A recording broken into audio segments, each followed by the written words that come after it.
দলিল যার জমিদার বলতে নতুন ভূমি অপরাধ প্রতিরোধ ও প্রতিকার আইন 2023 অনুসারে কোন কোন কাগজপত্রকে দলিলে সামিল ধরা হয়েছে।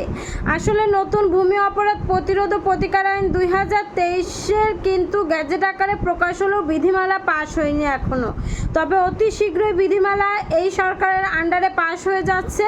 এবং এক্ষেত্রে যারা ভাবছেন যে আমার কাছে তো দলিল নেই, তাহলে আমার দলিলটা সংগ্রহ করতে হবে নতুন আইনের রেমিডি পেতে হলে, তাদেরকে বলি এখানে কিন্তু দলিল বলতে ওয়ারিশ সূত্রে পাওয়া যে S A record, CS record, RS record রয়েছে, সিটিজেন রেকর্ড রয়েছে, এগুলোকেও কিন্তু দলিল বলতে বোঝানো হয়েছে। ইভেন আপনি যে নামজারি খতিয়ান করেছেন সেটাও দলিল বলতে বোঝানো হয়েছে, এবং খাজনা খারিজের যে ডিসিআর বা দাখিলা রয়েছে সেটাও কিন্তু আপনার দলিলের অন্তর্ভুক্ত হবে।